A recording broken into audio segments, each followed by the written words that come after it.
Bonjour à toutes les personnes curieuses et passionnées de coaching.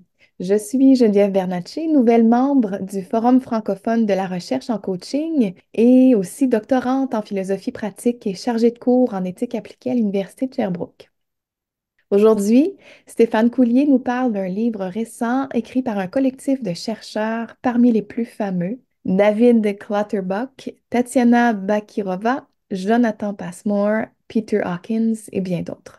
Ce livre, publié en 2023, s'intitule The Ethical Coach's Handbook, A Guide to Developing Ethical Maturity in Coaching. Bonjour Stéphane. Alors, dis-moi, pourquoi as-tu choisi ce livre pour ce nouvel épisode de Rec Coach aujourd'hui? Bonjour Geneviève. D'habitude, nous présentons un article scientifique, mais aujourd'hui, je voulais vraiment parler de ce livre car il me semble être un incontournable pour tout coach qui cherche à inscrire sa pratique dans une démarche réflexive. Wow, donc tu vas nous résumer ce livre-là en 15 minutes? Non, pas du tout. Je vais plutôt m'attarder sur quelques éléments qui ont retenu mon attention et que je pense utile de partager à nos éditeurs pour susciter des réflexions qui, j'en suis sûr, participeront au développement de leur maturité de coach. Bien entendu, j'invite les passionnés à approfondir ce vaste sujet de l'éthique en se procurant ce livre qui a l'avantage d'être récent et d'aborder le sujet de l'éthique sous différents regards, ce qui me semble-t-il est revigorant. En effet, lorsque j'ai commencé à m'intéresser à l'éthique dans le cadre de mon projet doctoral, je dois t'avouer que je n'y allais pas vraiment avec le sourire. Peut-être le mot lui-même me faisait peur car chargé de références multiples et qui me semblait impossible à aborder sans m'y perdre et y passer un temps précieux. J'ai donc commencé à lire des articles scientifiques sur l'éthique, ce sujet qu'une vie n'arriverait pas à épuiser. Plutôt que d'aborder le sujet de façon frontale, je me suis intéressé à un sujet qui me paraissait plus concret, les dilemmes des coachs et la façon dont ils prennent des décisions en situation de coaching. Moi-même empêtré parfois dans des dilemmes face auxquels je ne suis pas toujours à l'aise et dont je ne suis pas sûr d'être capable d'expliquer pourquoi j'ai pris telle décision plutôt qu'une autre, cela me semblait une belle porte d'entrée. Ça ne fait aucun doute pour moi, Stéphane, qu'aborder l'éthique par un angle très pratique, c'est-à-dire en situation, est la meilleure façon de comprendre ce que c'est réellement. Ça m'intéresserait d'avoir un exemple de ce que tu as vécu plus concrètement et puis qui a contribué à tes prises de conscience. Alors, ça va peut-être te paraître un peu anecdotique, mais prenons l'exemple d'un client récent avec lequel j'ai été confronté à des annulations répétées. Dans ce cas de figure, mon inclinaison naturelle, ou peut-être mon manque de courage, me pousse à être flexible. Mais je suis également conscient de la nécessité de maintenir une certaine rigueur vis-à-vis du processus de coaching. Autrement dit, tolérer la situation ou imposer des frais d'annulation. Cette situation, apparemment simple, révèle en réalité une complexité qui dépasse la solution immédiate suggérée par une approche normative. La prise en compte du contexte, de la dynamique relationnelle actuelle et future avec le client, ainsi que des considérations propres à ma propre personnalité et celle de mon coaché, conduit à une pluralité de décisions potentiellement appropriées, nécessitant une réflexion approfondie pour atteindre une cohérence entre mes pensées, mes émotions et mes actions. Intéressant, Stéphane. On voit aussi que des dilemmes éthiques importants sont parfois subtils en apparence pour quelqu'un à l'extérieur de la situation, mais la tension est quand même là et pour la personne qui la vit, ça peut être complexe. Mais dis-moi, si on en revenait au livre. Tu as raison, je souhaitais faire de cette longue introduction pour expliquer comment j'en étais venu à m'intéresser à l'éthique alors que ce mot avait sur moi un effet repoussoir. Revenons donc au livre et à l'introduction écrite par Tatiana Bashkirova qui m'a bien plu. Je sais que tu as un petit faible pour le travail de Bashkirova. En effet, donc Bashkirova fait le constat suivant. Les décisions éthiques en coaching sont aussi complexes que les contextes dans lesquels elles doivent être prises et il n'existe pas vraiment de théorie morale idéale en fait. On peut compter sur des principes moraux et des codes de déontologie proposés par les grandes associations de coaching, mais ils sont non exhaustifs et sont insuffisants pour éclairer chaque cas de figure.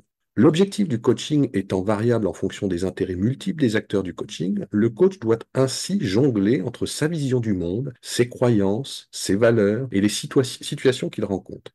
Prendre une décision éthique représente donc un immense défi. Effectivement, tu sais que de mon côté, j'ai un faible pour John Dewey, un philosophe pragmatiste duquel je m'inspire énormément. Son approche m'apparaît être tout à fait compatible pour le coaching.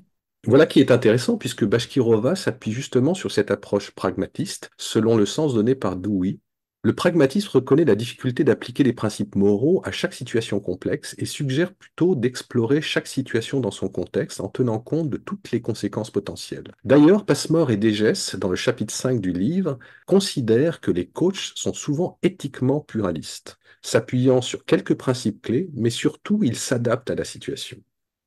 Dis-moi, Stéphane, qu'est-ce que Bashkirova suggère dans son livre pour faire de cette approche-là une approche optimale? Comme tu le sais sans doute, l'une des critiques les plus répandues du pragmatisme, c'est qu'on lui reproche de permettre une sorte de dérive relativiste, du genre, OK, faites ce que vous pouvez en fonction de la situation. Les professionnels l'entendent souvent comme ça, et à mon avis, les coachs n'y échappent pas. C'est comme si ça sous-entendait que tout et n'importe quoi est possible et admissible. Quand on parle d'éthique en coaching, on touche à la professionnalisation du coaching inévitablement. Donc, dis-moi, où est-ce que Bashkirova nous amène avec tout ça? En fait, elle suggère l'exploration de 4 sphères de développement pour permettre la pratique d'un coaching éthique. Le premier principe, c'est traiter la différence, c'est-à-dire valoriser tous les points de vue et respecter les droits humains et de faire preuve de transparence dans les interactions avec les clients pour éviter toute manipulation. Deuxième principe, développer le soi en tant qu'instrument d'une pratique éthique. En effet, les coachs sont l'instrument principal de leur pratique, ce qui nécessite une compréhension approfondie de soi-même, de son modèle de pratique, de ses valeurs et de ses objectifs professionnels. Troisième principe, développer sa maturité éthique.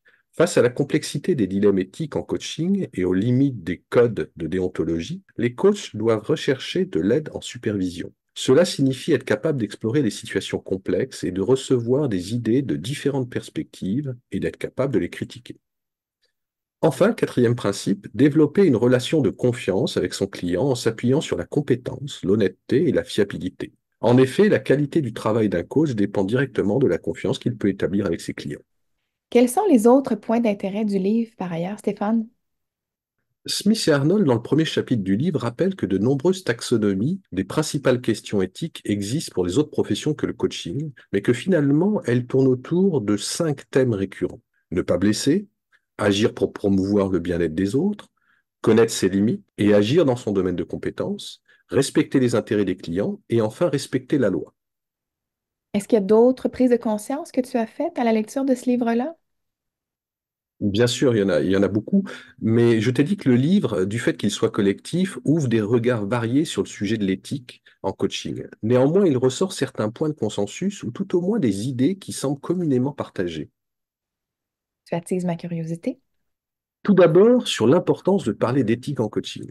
Pour Facien et Clutterbuck, dans le chapitre 2, parler d'éthique est clé en coaching car cela participe au renforcement et à la légitimation d'une activité émergente et éclectique, ce qui rend difficile la définition de ce qu'est une bonne pratique de coaching. De plus, du fait des sujets, des clients et des enjeux que le coaching aborde, l'éthique peut permettre au coaching de jouer un rôle social. Je réfère à cet effet les auditeurs au Recoach 11 sur le coaching comme processus social.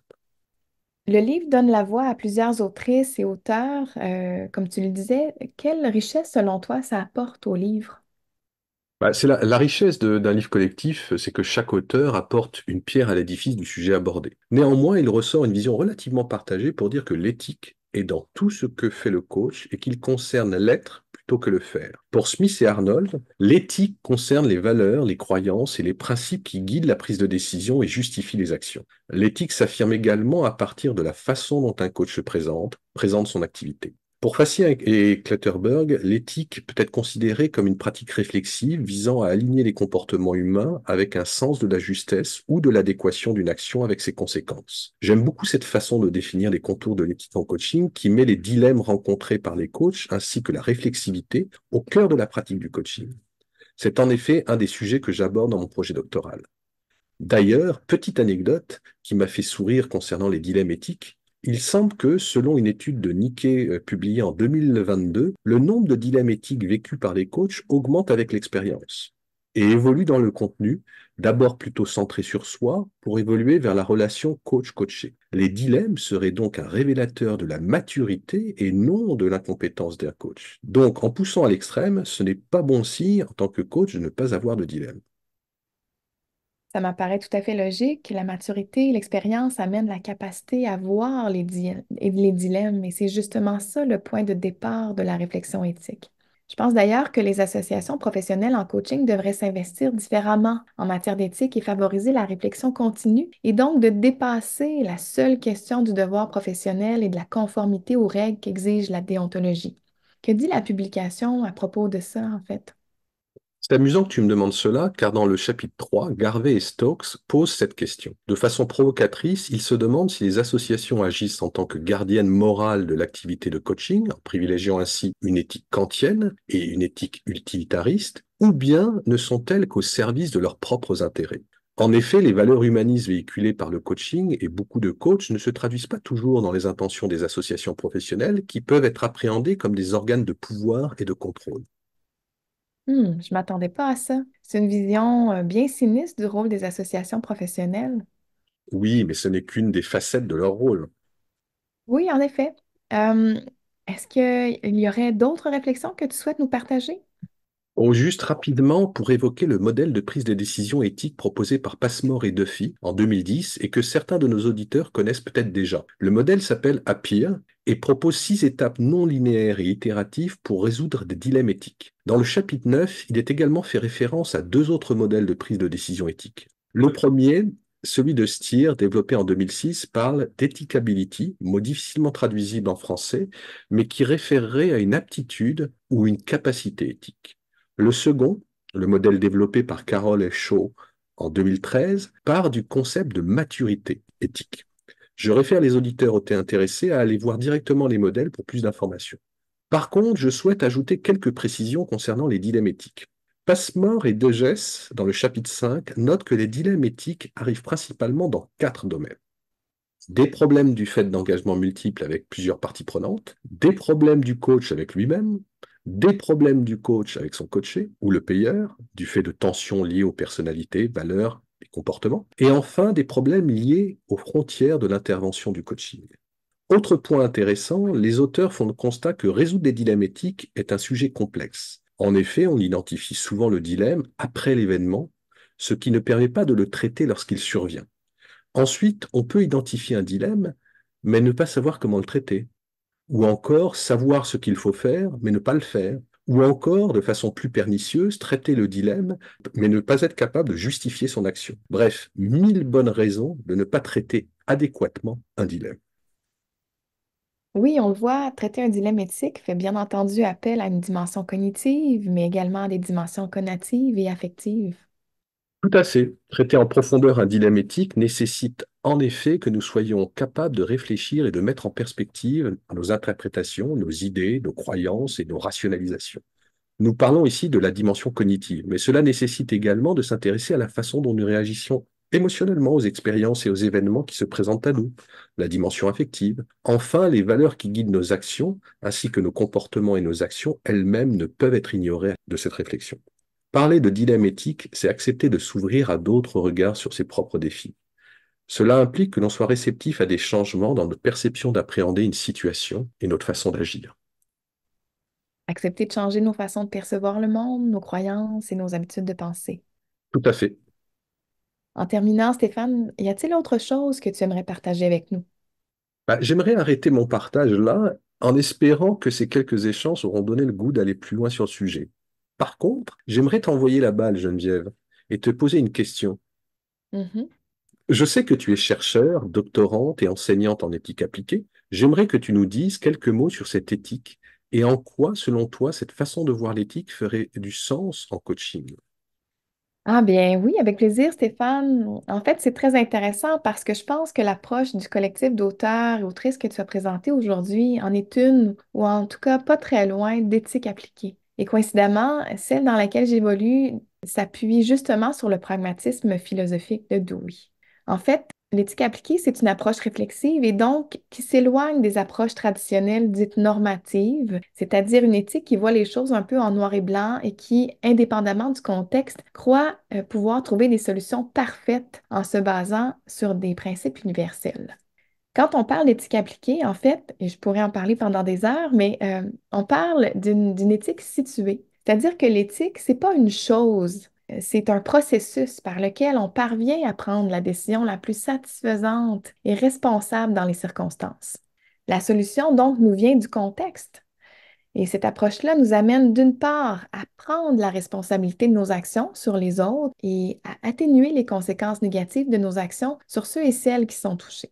D'autre part, en éthique appliquée, on considère que les valeurs sont la finalité de nos actions, ou en d'autres mots, le sens de l'action. Donc, le travail de réflexion éthique ou de délibération se trouve à être un travail d'arbitrage de valeurs. La meilleure décision possible se traduit par la mise en action d'une valeur qu'on veut voir actualisée et qui va contribuer à transformer une situation de manière satisfaisante. L'éthique, en un mot, c'est finalement choisir. Choisir ce qu'il y a de meilleur à faire dans une situation complexe. C'est intéressant que tu fasses allusion aux valeurs. Même si nous parlons ici d'approches différentes de la notion d'éthique, je ne peux m'empêcher de dire quelques mots sur une façon d'aborder l'éthique qui m'a beaucoup intéressé. L'éthique de vertu, d'inspiration aristotélicienne, fondamentale en philosophie morale, cette éthique se penche sur les questions relatives à la nature de l'individu qu'il convient d'être et à la manière de mener sa vie. Elle se préoccupe des motivations et du caractère des agents. Ainsi, cette éthique repose sur les qualités propres à chaque individu et sur sa capacité à les mettre en pratique.